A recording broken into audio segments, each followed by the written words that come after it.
Good morning. It is 9 o'clock, so we're signing on for our Member Focus Monday. I'll let everybody get joined in here in just a minute.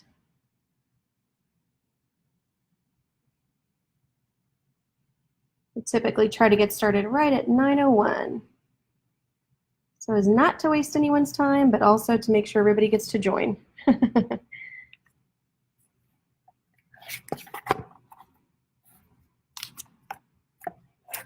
All right.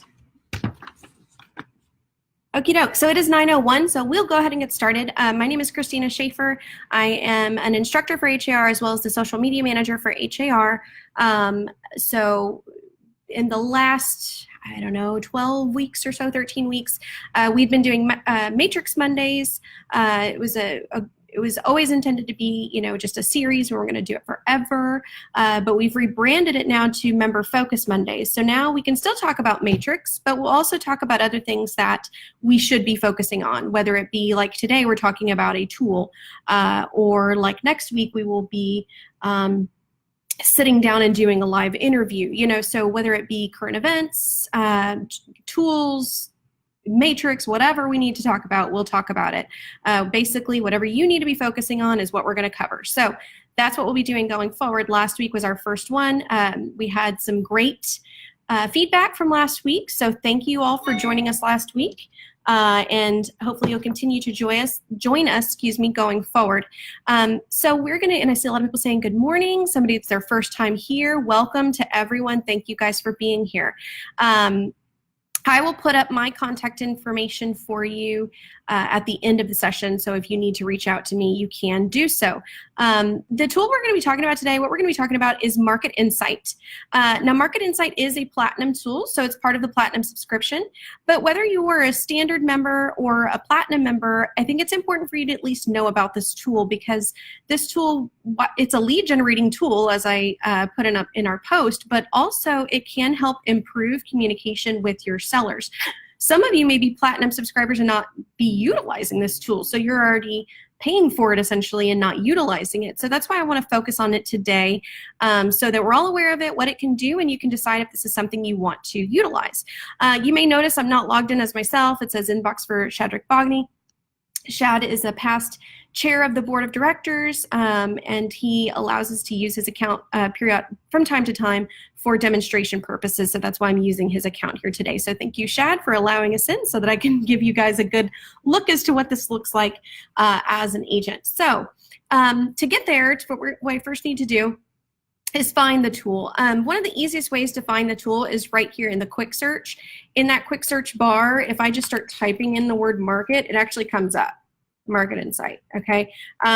So that's the easiest way to get there. If you want to go the long way, you can also just come up here to the MLS tab on the top of the screen, and you'll see it right here in this MLS tools section. So it's also available there, but most people would probably just access it right here, because who doesn't love when things are made easy for you, right? So if I just start typing in the word MarketInsight pops up, and I see where I can select it, okay? So MarketInsight, if you've never really heard of this tool, maybe you're already using this tool and you're already familiar with it, but if you've never heard of this tool, what it actually does is it allows me to input an address, whether it be for a current listing, whether it be for a prospective listing, or maybe even for a buyer, okay?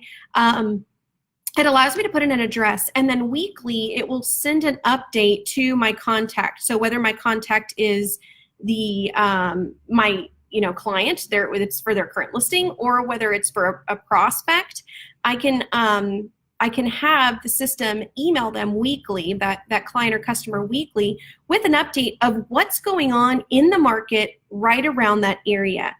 Some feedback we get sometimes about when we release the big press release and we let you know what's going on in the Houston real estate market, right? Well, a lot of times the feedback we get is, hey, what about specifically for my area though? How is it looking there? Well, MarketInsight is one of many tools that you can use that would actually help you know exactly what's going on in that area. So maybe you don't even necessarily end up using this for a client. Maybe you set it up for yourself and it just sends you that weekly notification.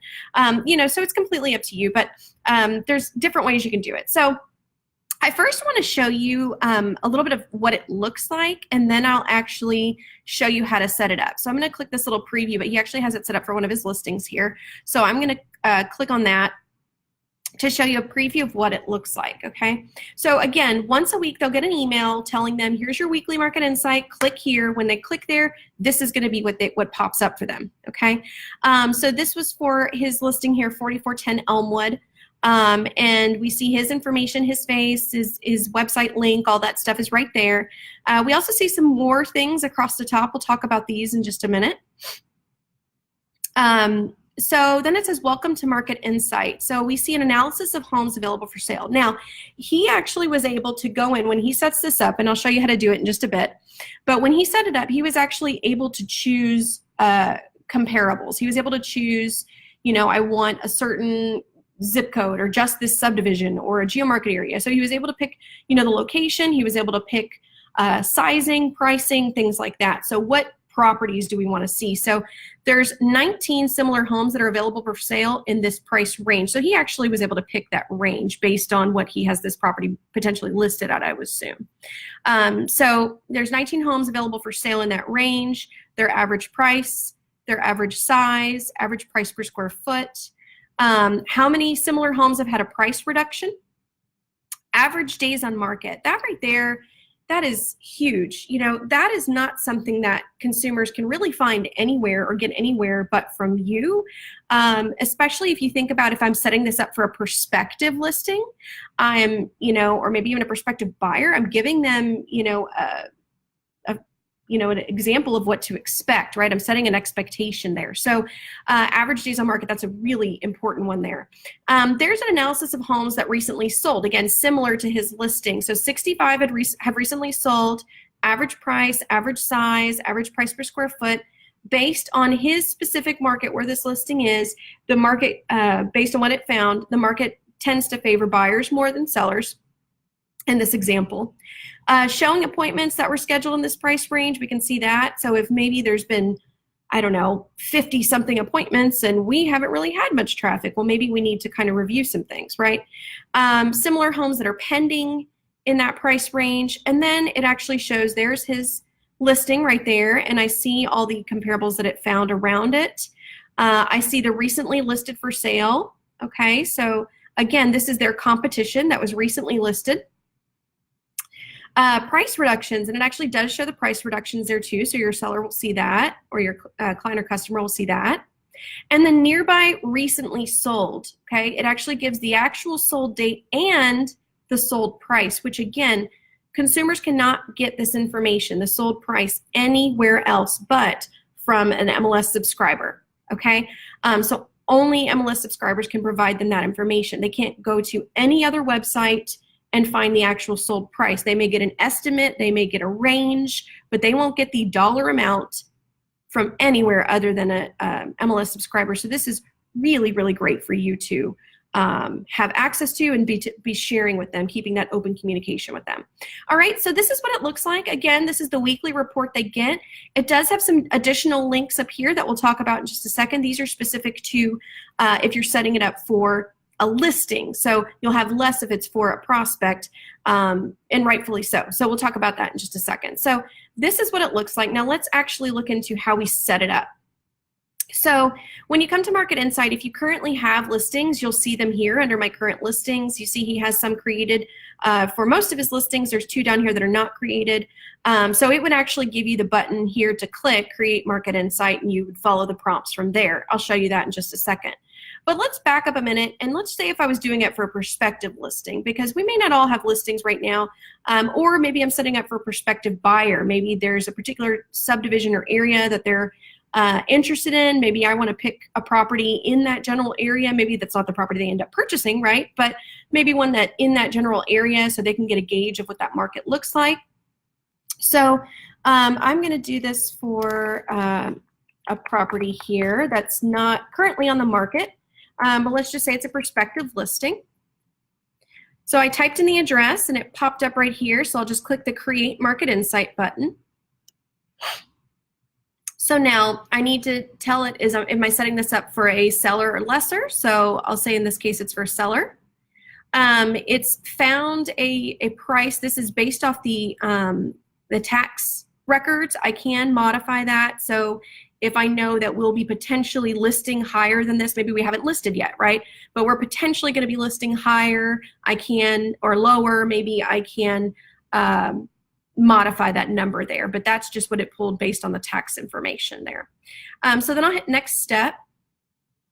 So if I want to add additional tools, for example, subdivision trends and zip code trends, then I can add those in as well. And those were actually some of the things we saw up here across the top, the subdivision trends and the zip code trends, okay? Then I can choose my comparables. So on the comparables, we have a few options. I can do it based on distance. Maybe I want within a half-mile radius or a 1 mile, up to a 1.5 mile radius of this listing. Or maybe I just want the exact subdivision, okay? I could do that. Or maybe the whole zip code. Or in some cases, this might be the better option. Maybe they're not just interested in that one subdivision, but they want to be in that general area. Well, geo-market area, or market area as it's called here, is a great way to search for that. This one's in Bel Air, so I could potentially pick Bel Air area. You know, Bel Air area and the zip code are the same in this case, so it wouldn't really make a difference there. But maybe if they're just looking generally in the let's say Rice Military area, right? I could select Rice Military and just select that there. So you guys can't see the pop-up window when it pops up, but it pops up a long list of options, and I can make my selections there, okay? So in this case, I'll just change it to Bel Air area so you can see that. You guys see how it popped up Rice Military, but you can't see the little option box. When you click on it, you'll be able to see it on your screen. Okay, property type. So in this case, I just want single family, but I can change that. What we're saying here is maybe I don't want to see rentals, I don't want to see lots, I don't want to see multifamily, right? I just want single family in this case. Price, based on the price that we had in the previous screen, it'll let me do plus or minus a certain percentage on that price. So maybe I want to see only within 10% pricing, up to 25, as low as 3%. So in this case, I just left it on the default 15%. Square feet. You know, maybe there's some huge properties and some teeny tiny properties, and maybe I just want to limit the square feet there, so I can do plus or minus, you know, like 250 up to 2,000 square feet on either side. So one thing I showed you guys on the Market Insight is that we could actually show them sold prices. So if you remember back on the solds, it actually showed the sold price, which again, they can't get anywhere but from an MLS subscriber. So it's really giving a benefit there for them. But maybe you don't want them to see the sold price for whatever reason. You'd prefer them to ask you. You can check this box to show a sold price range instead of sold price. So that's completely up to you, whether you decide to do that or not. It's just up to the agent to determine how much information you want to share. Last step, I need to select when I want them to get this. So I can have them get a weekly update on whatever day of the week I select, and I can also CC myself, which I would definitely recommend so that you're getting updates on these as well. Remember, in this case, it's for a prospective buyer or prospective seller in this case. You know, that this might even be your trigger that reminds you, you know, to reach out to that prospective seller and see what they're thinking about these properties they're seeing going up on the market, and see the status if they're ready to list and things like that. So it's great to CC yourself on it, but of course that's optional, so you don't have to do that. All right, so we're going to move on to the next step here, which is just lastly putting in my client's information here so that they can start receiving this. Okay, so I've put my email address in there. I'll hit submit, and then I got a little pop-up window that says Market Insight invitations have been sent out successfully. And that's it. That's all there is to it. I have it. It says right here that this existing user just got it. I can resend the invite. So if maybe I set it up and I asked my client, a day later or something, hey, did you get it? And they say no, I can resend the invite. I can also remove users. Maybe I set them up and then they reach back out to me, hey, can you set my spouse up on this as well? Well, I can just come back in here, hit send invite again, and then invite, their spouse to start getting it too. So you can set this up to be received by more than one person if you choose to. So that's how I set it up for a prospect, okay? Let's go back now to set it up for a listing for a current client, okay? So in that case, again, we went to prospective listing, we added in the address, and we set it up. And we now see it's set up right there, 4810 Laurel. We just created it. I can edit the input. Maybe if I want to edit the comparables, I can view it again. I can preview it. So that was how we set it up for a prospect. Now I'm going to go over to current listings as if I'm setting one up here for one of his current listings. And you'll see the options are just a tad bit different. So on one of his listings here, I'm going to click Create Market Insight. And you'll see in the previous Market Insight, I only had subdivision trends and zip code trends as options, but now you see I can include a listing traffic report, appointments feedback, and online marketing. So in addition to subdivision trends and zip code trends and all of the market information they're going to be getting weekly, they're going to be getting the listing traffic report, appointments reports, feedback, all of that good stuff. So once a week, your seller will be getting all of this data. And all you have to do is come in and set this up one time, okay? So it's really easy on your end. You set it up once and your client starts getting it weekly, okay? So it's a great way to just improve communication with your sellers. So once a week, they're getting this great data from you, okay? So I'm going to select in this case for them to get all of this. Again, I can select, where is this? Where am I wanting to search? You'll notice by default, it already knows the zip code of the address and it knows the market area of the address. So if you're not sure, maybe I was wanting to do market area, but I'm not sure what market area it's in, it's already pre-selected. So if I wanted to select that, I can, okay? Or maybe I just want that zip code or just that subdivision. Again, radius, you have a lot of options there. Property type, again, I can pick what property type I want, a price range, square foot range, all that good stuff there. And then lastly, of course, weekly notifications, send it to my client on X day, send it to me as well that day. And then I'd hit next step, enter my client's information as we did in the last one, and that's all there is to it. So it's pretty easy to set up, as you can see. And this is what it looks like. It's a great report.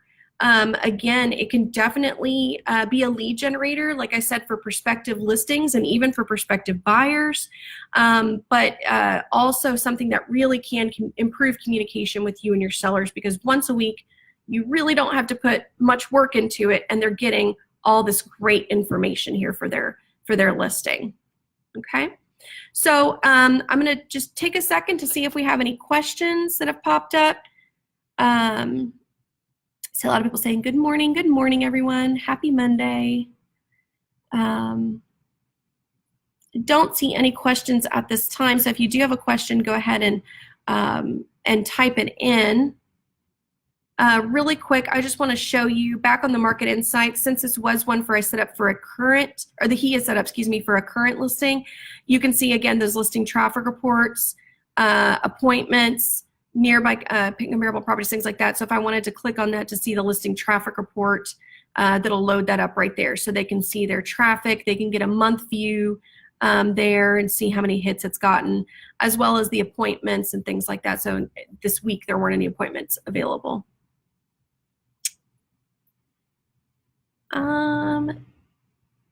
Elliot asked, can you do 1 or 2 story search? No, Elliot, at this time you cannot, but that's a really good suggestion. So I will go ahead and pass that along because that's something that we might be able to add in. So great suggestion there, Elliot. Thank you. Iris asked if I missed this. Is there a recording? Absolutely. So once we finish, we will be able to, or no, we will be able to, I'm sorry. Once we finish, Facebook will post this up as a video on our Facebook page in the video section. So you'll be able to watch this from the very beginning. So if anybody joined in maybe halfway through, you can watch the whole thing from the beginning in our video section on our Facebook page right after we finish. Can you access the people visiting the site? So only the people visiting this, the only people that would be visiting the site are the people that you invite to visit it. So when I put in the client that I want to get it, those are the people that would be visiting it. Does the appointment park work with third-party vendors? It absolutely does. It works with Appointment Manager, it works with CSS, it works, it works with third-party vendors as well, yes. Do you have to have a Platinum account to get this? Yes, this is one of the Platinum tools that you can get with the Platinum subscription. So yes, this is one of the Platinum tools. Can we change the frequency of the report sending out? We do have a, we have suggested that in the past. That's something that we do have pending. We're actually going to kind of change the look of this just a little bit, and I think that's something that we could probably implement as far as frequency, that we can probably implement that, you know, as we set this up. So yes, that's something that should be coming. I don't see how to delete old insights. Thank you for reminding me, Juliana. So how to delete the old insights? Yeah, that's a very important question, right? And actually, I just set this up today, and I want to change. I want to delete that. So when you go to look at the Market Insight you've set up, when you hit View Detail, you'll see a red Remove this Market Insight button. Yeah. So great question there, Juliana. Again, I just go to the Market Insight. Let me go back to it.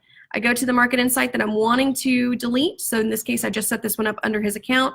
Click View Detail, and then scroll down, Remove this Market Insight. So I'll just go ahead and remove it, and now it's gone. Okay. How do you delete old reports? Okay, yeah, this question we just answered. So you saw that, View Detail, Remove Market Insight. Yeah, because, you know, if you set this up for a seller and then they sold, they probably don't really want to get this anymore. Are maps included? So on the Market Insight, it does have a map right there. Yeah, so they can zoom in on this map, they can see more, they can click on it. It's interactive. They can click on each property and see more information about each property as well. Yes, you can see if the users are viewing their reports. It does let you know when they viewed it last. Yeah, so you can access that information. And you're welcome. All right, so we had some great questions, great participation today. Let me really quickly log out of his account again. Thank you to Shad for letting me use it. I'm going to put my information up on the screen for you, so if you have any questions after today, you can feel free to reach out to me with those questions. Also, you can contact our technology department. All of these tools that we use are in-house. So my email address is right there. That's the best way to reach me. I'm going to put up extension 374. That is our technology department. They create these tools in-house, manage these tools in-house. So like when people asked or had some suggestions, you know, about adding in stories as a comparable option or changing the frequency, these are, again, tools in-house. I can actually walk upstairs and go make these suggestions. So you can do that too by calling them. You can also call them when you need help. So if you're setting this up and you forget how to, you know, do something, or you set it up and then you forget how to turn it off, you can also call them for support on that as well. So there's my information for you. Again, email is the best way to reach out to me. Extension 374, as you see there, is our technology department. Definitely reach out to them if you need any technical questions on this or have suggestions, as a few of you did today. Those of you that reported those suggestions today, I will make those reports for you. But if you have any others in the future, just send them their way so they can look into them. All right, thank you guys for joining us for another Member Focus Monday. I hope to see you guys back next week. Next week will be an in-person interview. We're going to be interviewing our Professional Development Advisory Group chair. She's going to be talking to us about some really great educational opportunities we have coming up. So be sure to join us live again next Monday at 9 a.m. We'll see you then. Bye.